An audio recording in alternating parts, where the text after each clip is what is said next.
Bride walks out during vows. Minutes later, police storm wedding and arrest groom. Michael Thompson was living what should have been the happiest day of his life when everything fell apart in a matter of minutes. At the altar of St. Patrick's Cathedral in downtown Pittsburgh, he held Jennifer's trembling hands as he declared his vows, his voice choked with emotion. That's when she simply let go of his hands and ran down the central aisle, leaving 300 guests in absolute silence. Michael stood still, not understanding what had happened, when two court officers discreetly entered through the church's side door. "Are you Mr. Michael Thompson?" asked the taller of the two men, wearing a dark suit. "I am, but what's going on?" Michael felt his legs trembling. "We need you to come with us. There is a legal impediment to this marriage." Father William approached, concerned, trying to understand the situation. The guests whispered among themselves, some already getting up from the pews. Michael's mother, Mrs. Barbara, came running from the front pew. "My son, what is this?" she asked with desperation in her voice. "Ma'am, please, remain calm. We will sort everything out at the courthouse," said the younger officer, trying to calm the situation. Michael was led out of the church, still not fully understanding what was happening. His mind was blank. Where was Jennifer? Why had she run off? And what was this legal impediment? On the way to the official car, Michael spotted Jennifer across the square, being comforted by her bridesmaids. She was crying profusely, her wedding dress stained with dirt. When their eyes met, she quickly looked away. "Jennifer!" he shouted, but the officers made him get into the vehicle. At the courthouse, Michael was informed that he was technically married to someone else. His first marriage, which took place 8 years ago, had never been officially dissolved. "This is impossible," Michael shook his head vigorously. "I was never married before Jennifer." The clerk showed him the documents. There was his name, his signature, dated March 15, 2016. The bride's name was Samantha Wilson Baker. "Samantha," Michael whispered, and the memories came back like an avalanche. Samantha had been diagnosed with cancer at 22. They were just friends back then, college classmates from engineering school. When he found out she had no health insurance and the treatments cost a fortune, Michael offered help the only way he knew how, by marrying her so she could be included in his health plan. "It was a proxy marriage," Michael explained to the clerk. "She was too debilitated to go to the courthouse. It was just a formality to help her with the treatment. There was never anything romantic between us." "But you never got divorced," the man pointed to the papers. "Of course I did. I tried several times. She always said she would take care of it, but we could never schedule a date. Then she disappeared." It was then that the courthouse door opened and a woman walked in, also crying. Michael barely recognized her. Samantha looked different, thinner, with short hair that was graying at the tips, but her brown eyes were still the same. "Hi, Michael," she said softly. "Samantha, what are you doing here?" "I found out about your wedding on social media. A mutual friend posted a picture of the church." She wiped her tears. "I rushed here to stop it because I never signed the divorce papers." The silence in the courthouse was heavy. Michael felt as if the floor had disappeared beneath his feet. "What do you mean you never signed?" he asked, trying to stay calm. "I know I have no excuse, Michael. In these 8 years, every time you tried to contact me about the divorce, I made up an excuse. That I was traveling, that I had health problems, that the documents got lost." Samantha sobbed. "The truth is that I was afraid." Dear listener, if you're enjoying the story, please take a moment to like and especially subscribe to the channel. It really helps us who are just starting out. Now continuing. "Afraid of what?" Michael asked, genuinely confused. "Afraid that if I let you go officially, something bad would happen to me again. You were the person who saved my life, Michael. I know it was just out of kindness, but during the treatment, having you around, even if just as a friend, gave me the strength to carry on." Michael ran his hands through his hair, trying to process it all. 8 years. 8 years of his life tied to a marriage that should never have lasted more than a few months. "Samantha, you couldn't have done this to me." His voice came out hoarse. "I met Jennifer 4 years ago. We planned a life together. How could you—" "I know," she interrupted. the desperation evident in her voice. "I know it was selfish of me, but I never thought you would fall in love. I never thought you would try to get married again. In my mind, it was just a piece of paper stored in a drawer." The clerk cleared his throat, reminding them they were still there. "Well, technically, Mr. Michael is still married to Mrs. Samantha. The second marriage cannot be finalized until this situation is resolved." "How long does it take to resolve?" Michael asked. "Depending on the circumstances, it can take a few months. We will need to analyze all the documentation, check if there were any irregularities in the first marriage." Michael felt his world collapse. A few months. How would he explain this to Jennifer, to the families, to the 300 guests who were at the cathedral? "Is there any way to speed up the process?" he asked. "Let's see what we can do," the clerk replied. "But first, Mrs. Samantha needs to formalize her intention to divorce." Samantha nodded quickly. "I'll sign everything that's needed. Michael, I am so sorry. I truly am sorry." When they left the clerk's office, it was already late afternoon. Michael was emotionally exhausted. He needed to find Jennifer. He needed to explain everything. But when he called her, it went straight to voicemail. He tried calling her mother, Mrs. Elizabeth. "Hello, Mrs. Elizabeth. It's me, Michael. I need to speak with Jennifer." "Michael?" The woman's voice was cold, different from her usual affectionate tone. "Jennifer doesn't want to talk to you right now. But I can explain everything. Please, let me talk to her. She told me about the message she received before the vows. Is it true? Are you married to someone else?" Michael closed his eyes. "A message? What message?" "It's complicated, Mrs. Elizabeth, but I can explain if she gives me a chance. I think it's best you give her some time, Michael. Jennifer is very upset." The call ended. Michael stood there in front of the clerk's office, still in his wedding suit, trying to understand how his life had turned upside down in a matter of hours. Samantha approached him hesitantly. "Michael, I know I have no right to ask, but where are you going to stay tonight?" "I don't know," he answered honestly. "Jennifer and I were supposed to leave for our honeymoon tomorrow morning.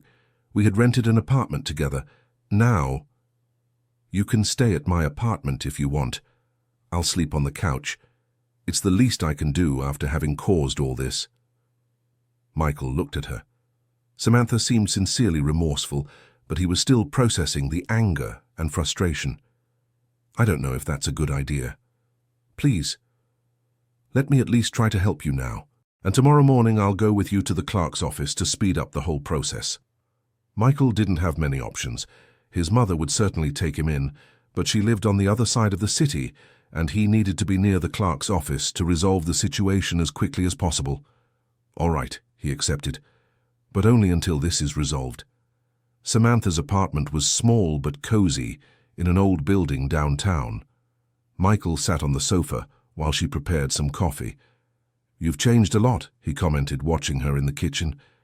8 years change a lot of things," she replied, bringing 2 cups. "Cancer also made me rethink many things in life." "Are you cured?" "For 6 years, yes, I have regular checkups, but I'm well." They sat in silence for a few minutes, drinking coffee. Michael looked at the photos on the shelf. Samantha at graduations, on trips, always smiling. "You seem to have built a good life," he observed. "I tried. I managed to finish college after the treatment. I work at an architecture firm here in town, but there was always something missing." "What do you mean?"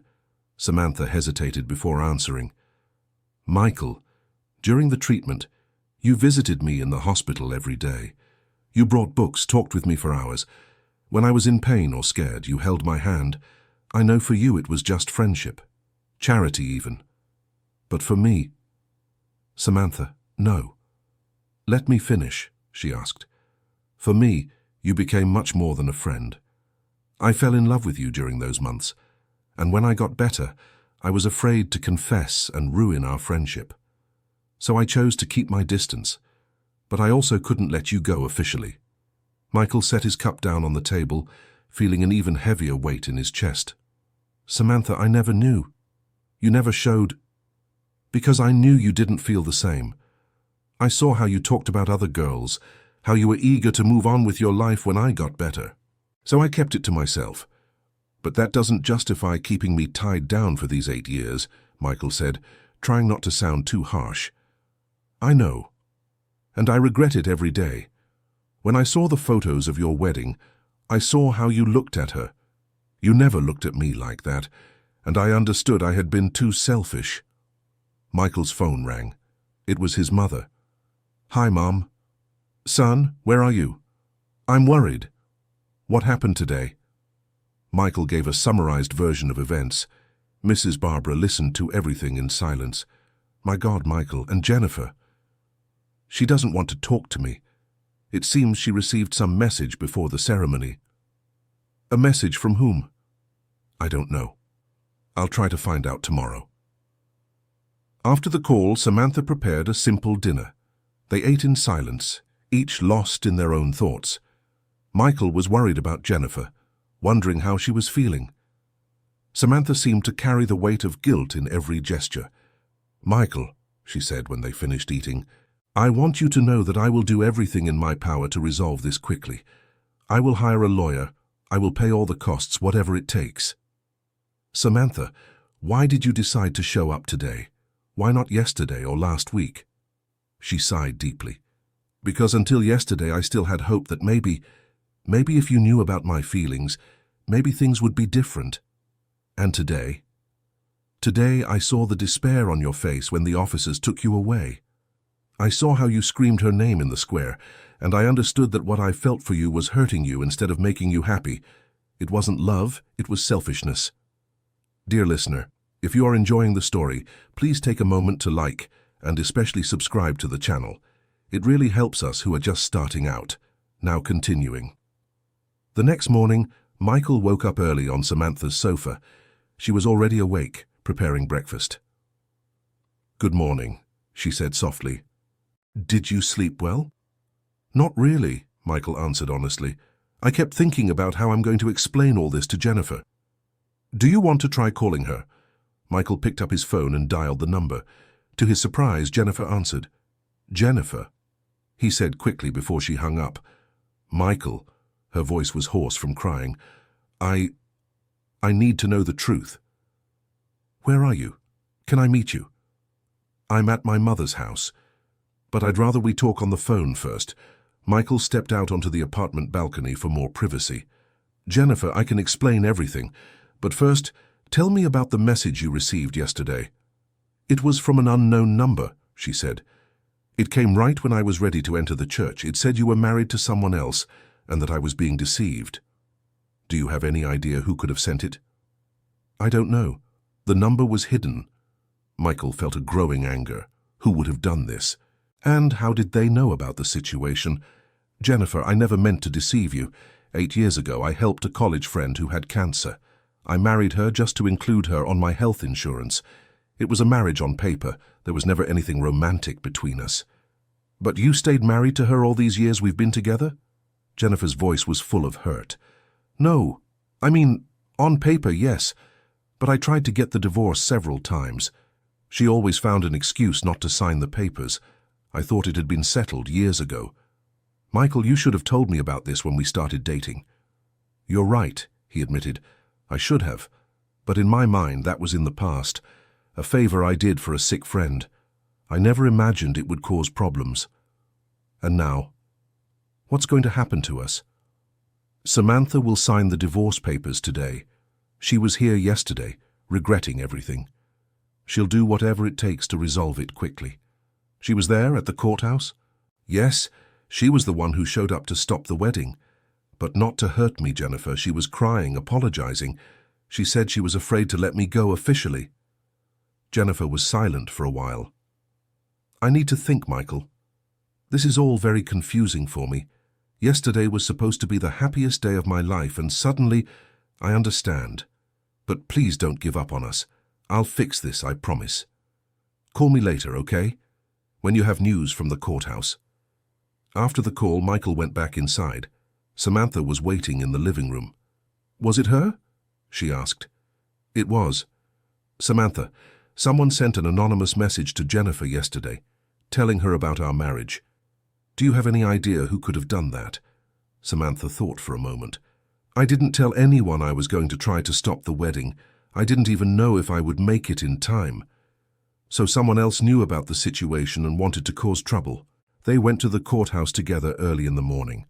Samantha signed all the necessary papers to file for the divorce. The clerk explained that, even with both parties cooperating, it would take at least a month to complete all the legal procedures. "A month?"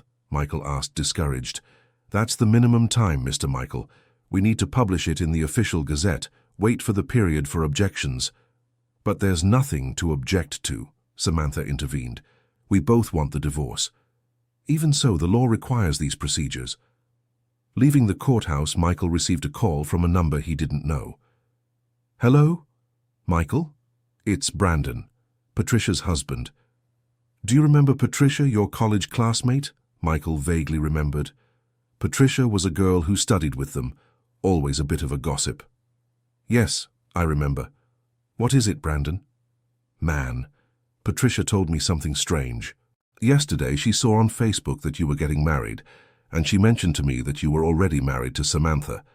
I told her she was confused, but she insisted. She said she even remembered your wedding." Michael felt his stomach sink. "Brandon, did Patricia happen to send any messages to anyone yesterday?" "Ah, man." Brandon hesitated. "She got worried, you know. She thought your fiancé was being deceived, said she would try to warn her somehow." "Brandon, can you give me Rachel's number? I need to talk to her." After the call, Michael explained to Samantha what he had found out. "So it was your old colleague who sent the message," Samantha concluded. "However well-intentioned she may have been, she almost destroyed my life," Michael said, irritated. "Michael, actually she may have saved you from a worse situation. Imagine if you had gotten married and only found out about this later." Michael knew she was right, but he was still angry about the whole situation. He called Rachel, and they talked for almost an hour. She explained that she had indeed sent the message to Jennifer, finding her number through social media. She said she didn't mean to cause trouble. She just thought Jennifer had the right to know. "Michael, I'm so sorry if I caused problems," Rachel said. "But I remember your marriage to Samantha clearly. You posted pictures at the hospital. She was very thin because of the treatment." "Rachel, those pictures were from when I visited her during her treatment. The marriage was only on paper, by proxy." "Oh, I didn't know. I thought you had really gotten married and that you were deceiving Jennifer."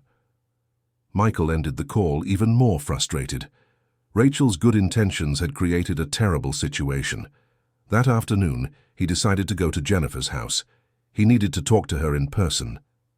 Mrs. Elizabeth greeted him at the door, but not with the coldness from the day before. "Hi, Michael, how are you?" "Not very well, Mrs. Elizabeth, may I speak with Jennifer?" "She's in her room, very downcast, but I think it would be good for you two to talk." Jennifer came down a few minutes later. Her eyes were swollen, her hair was messy. Michael felt his heart tighten seeing her like that. "Hi," she said softly. "Hi, how are you?" "Terrible," she answered honestly. "Michael, I understand you were trying to help a friend, but I don't understand how you didn't tell me about this in 4 years of dating. Jennifer, I swear to you that in my mind that was in the past. I tried to contact Samantha from time to settle the divorce, but she always made excuses. Over time, I stopped trying because I thought she had handled it herself. But you should have told me from the beginning, when we started dating seriously, when we decided to live together, when you proposed to me." "You're right," Michael admitted. "I should have been transparent from the start. But I was ashamed, you know? Ashamed of having gotten involved in such a complicated situation." Jennifer sat on the sofa, keeping her distance from him. "Michael, I love you. You know that. But now I don't know what to think anymore. If you hid this from me, what else could you have hidden?" "Nothing, Jennifer. I swear I have no more secrets. This situation with Samantha was the only thing I hid, and because I thought it was settled." "And what's going to happen now?" "She signed the papers today. In 1 month we are officially divorced. Then we can reschedule the wedding." "In 1 month?" Jennifer sighed. "Michael, it's not just a matter of time. It's a matter of trust. How can I be sure you're not hiding anything else?" Michael sat beside her, keeping a respectful distance. "Jennifer, I know I made a serious mistake by not telling you, but you need to believe that my feelings for you are real. Yesterday, when you ran out of the cathedral, my world fell apart. Not because the wedding didn't happen, but because I thought I was losing you. My world was falling apart too," she confessed. "When I received that message, I felt like everything we had lived together was a lie. It wasn't a lie, Jennifer. Our relationship is real. Our plans together are real. The only problem is some paperwork that should have been resolved years ago." They talked for another 2 hours. Jennifer was hurt, but Michael could tell there was still love there. She just needed time to process everything. "Michael," she said as he was getting ready to leave, "I need some time to think. I'm not breaking up with you, but I need some space to sort out my thoughts." "How much time?" "I don't know, a few weeks maybe, until you get this legal situation sorted out and I can learn to trust again." Michael nodded, even though his heart was breaking. "Okay, but promise me one thing." "What?" "That you'll fight for us. That you won't give up before giving me a second chance." Jennifer looked him in the eyes for a long moment. "I promise I'll try." Michael left Jennifer's house feeling a little more hopeful, but his heart was still heavy. He was on his way back to Samantha's apartment when his phone rang. It was Mrs. Barbara. "Michael, honey, you need to come over to my house. Something strange arrived for you today." "What is it, Mom?" "A letter from a law firm in New York. It says it's urgent." Michael felt a knot in his stomach. What could it be now? "I'm on my way, Mum." At his mother's house, Michael opened the letter with trembling hands. It was from a firm specializing in family law. The letter stated there were irregularities in the registration of his first marriage and that the divorce process could be more complicated than they had imagined. "What does this mean, son?" Mrs. Barbara asked, worried. "I don't know, Mum. I'll have to call this law firm tomorrow." "Michael, honey, are you sure all this pain is worth it? Maybe it's better to accept it just wasn't meant to be and move on." Michael looked at his mother, surprised by the comment. "Mom, I love Jennifer. I'll fight for her until the end." "But son, look at what this situation has already caused. Yesterday you were humiliated in front of 300 people. Jennifer is suffering. You're suffering." "Mom, don't you like Jennifer?" Mrs. Barbara hesitated.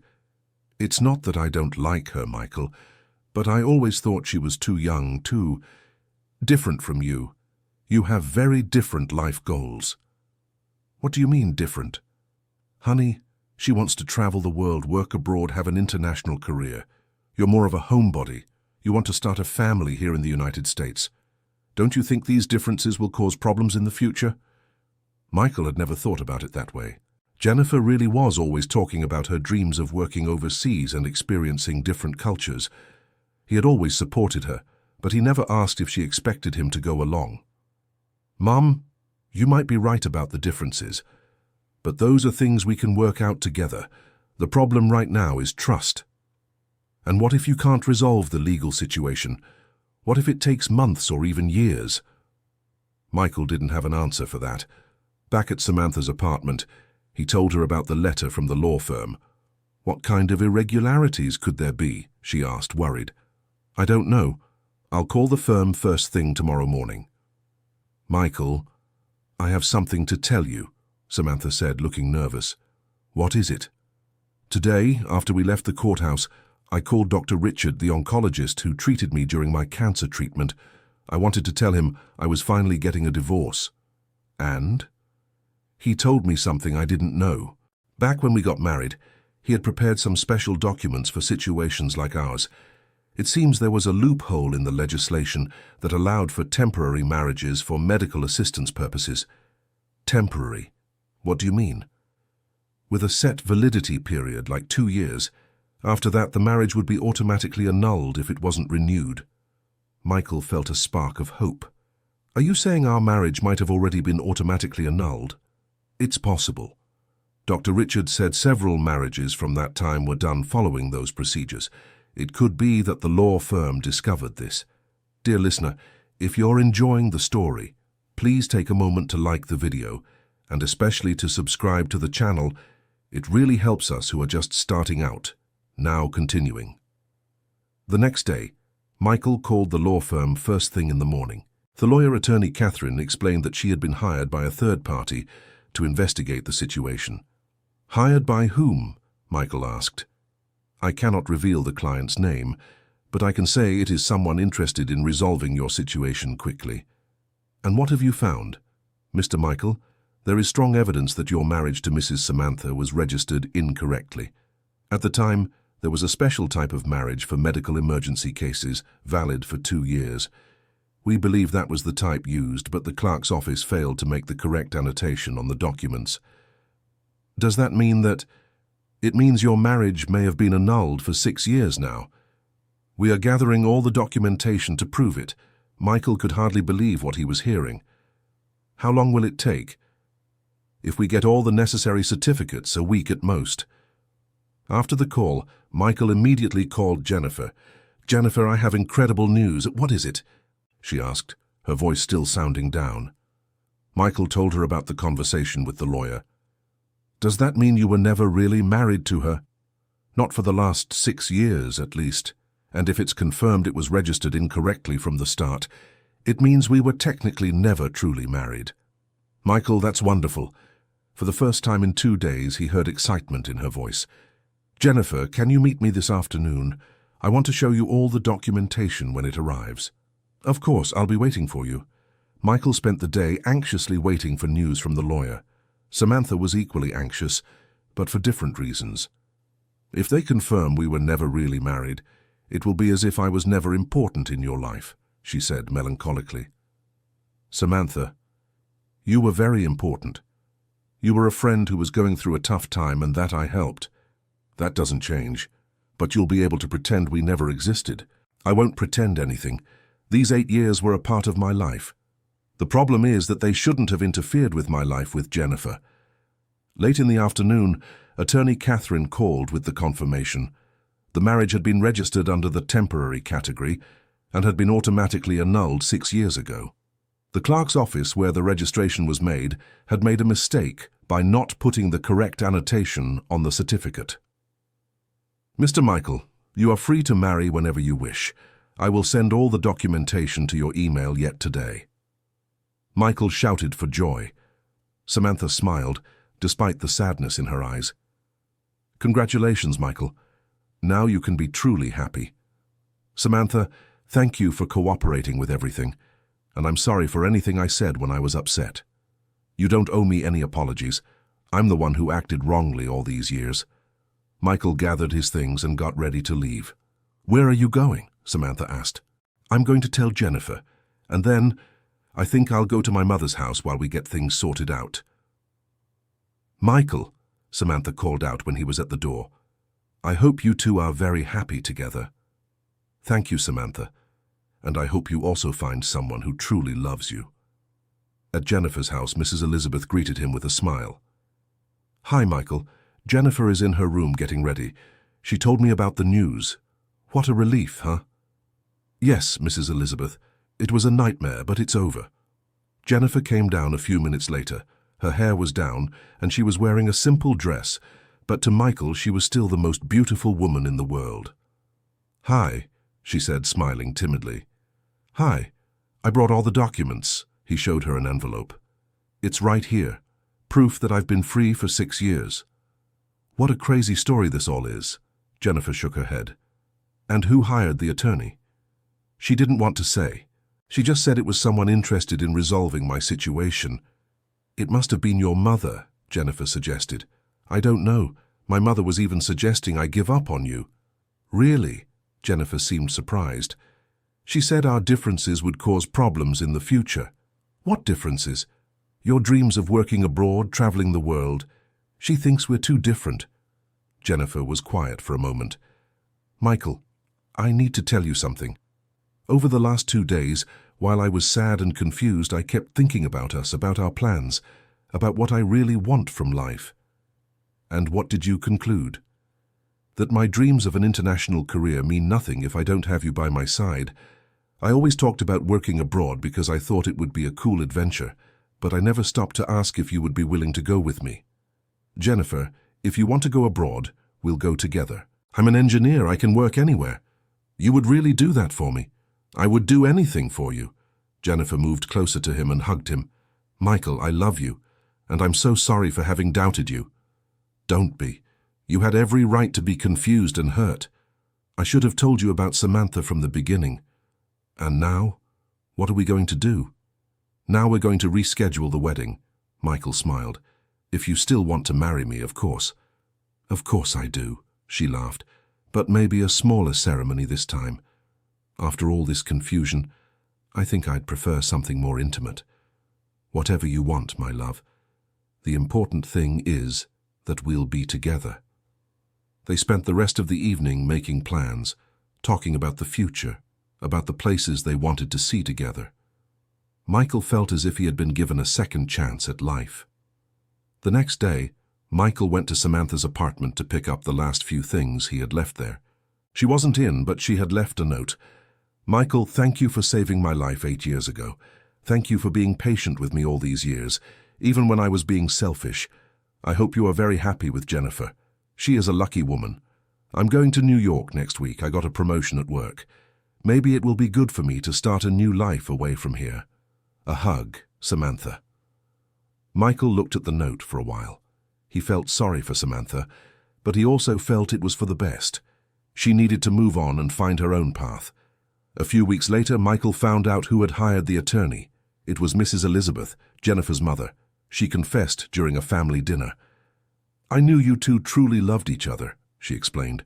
And when I saw Jennifer's suffering, I decided to investigate on my own if there was any way to resolve the situation quickly. Mrs. Elizabeth, thank you so much, Michael said, emotional. You're a good boy, Michael. You just needed a little help to untangle this mess. And how did you find out about the temporary marriages? I have a friend who works at the downtown records office. She told me that back then there were several marriages like that, but many were registered incorrectly. It just took a little investigating to find out. Michael and Jennifer got married 2 months later, in a small ceremony at her family's farm. Only 50 guests, very different from the big party they had initially planned, but it was perfect for them. During the ceremony, Michael looked at Jennifer and remembered all the obstacles they had faced. The situation with Samantha, the distrust, the doubts about the future. All of it had made them more mature, more united. Jennifer, he said during the vows, I promise I will never hide anything from you again. I promise to be transparent in every moment of our life together. And I promise that wherever you want to go, I will be by your side. Michael, she replied with tears in her eyes, I promise that I will always trust you, even when things seem impossible. And I promise that we will face every challenge together, as a team. After the ceremony, during the celebration, Michael received a text message on his phone. It was from Samantha, sent from New York. Congratulations, Michael.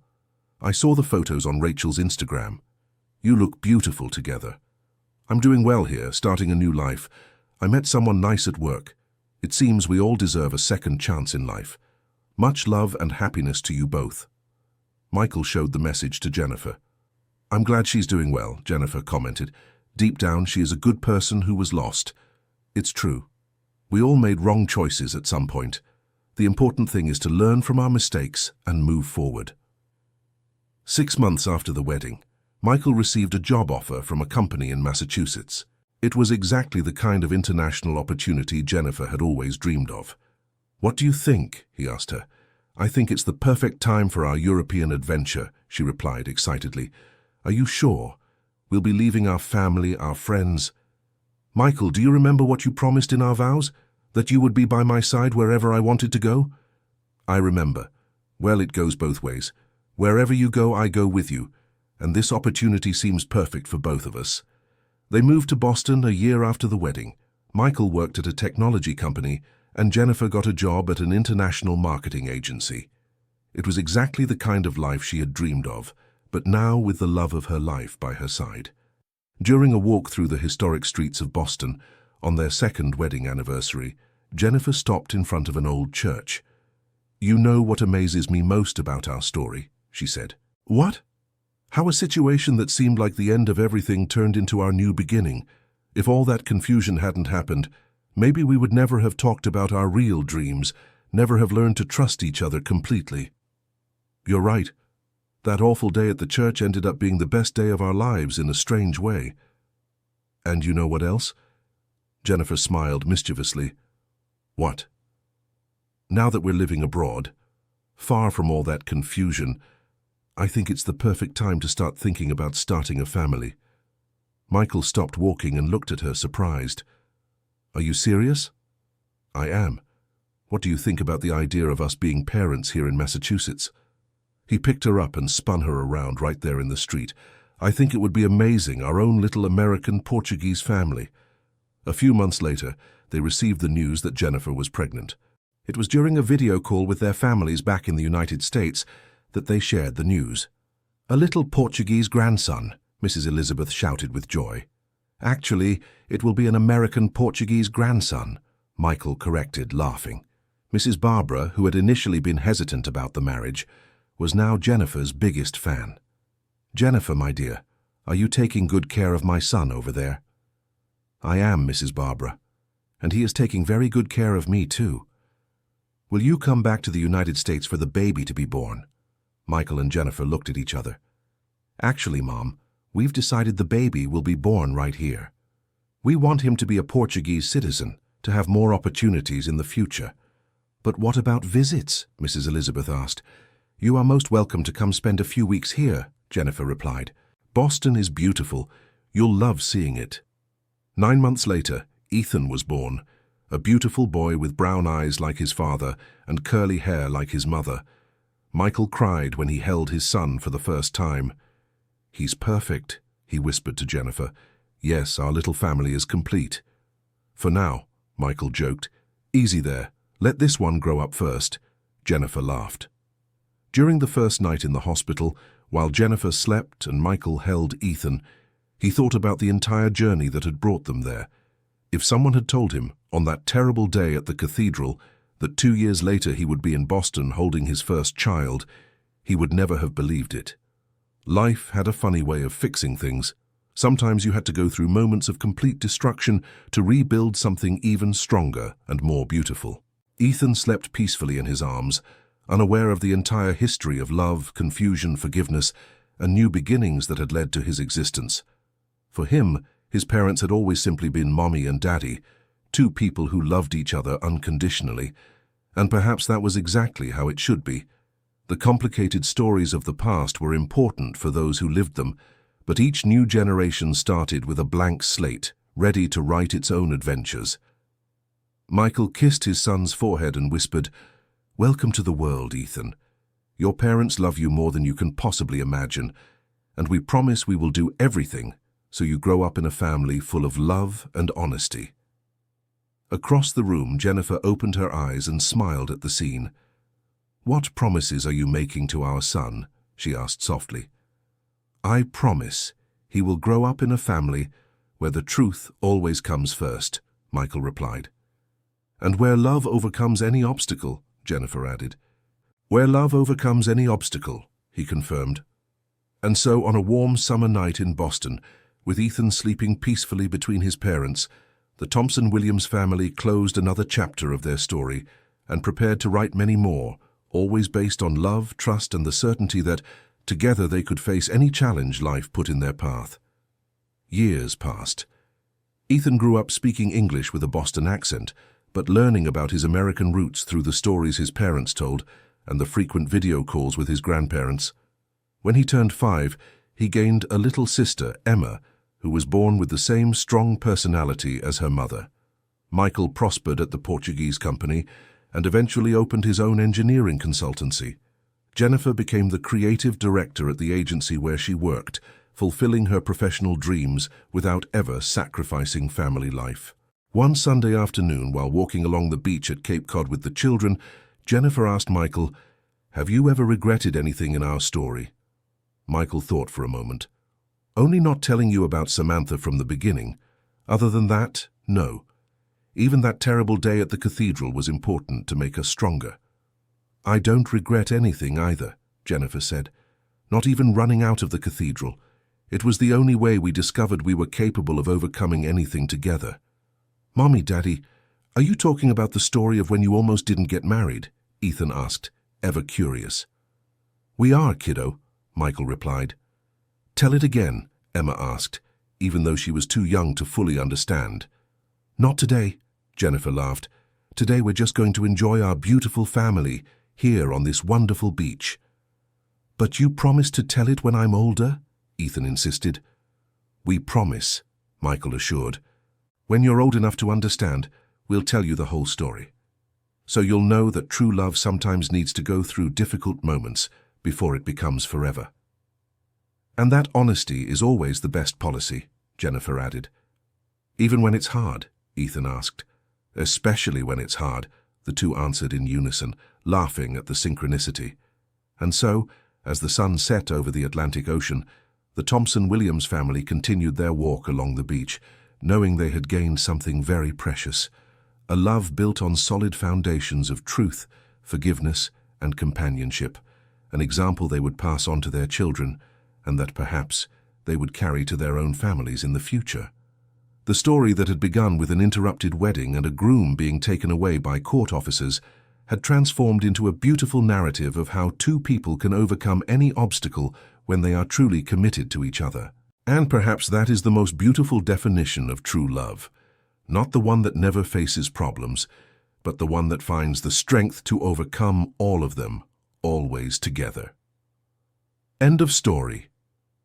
Now tell me, dear listener, what did you think of this love story that started with so much confusion but ended so beautifully? Should Michael have told Jennifer about Samantha from the beginning?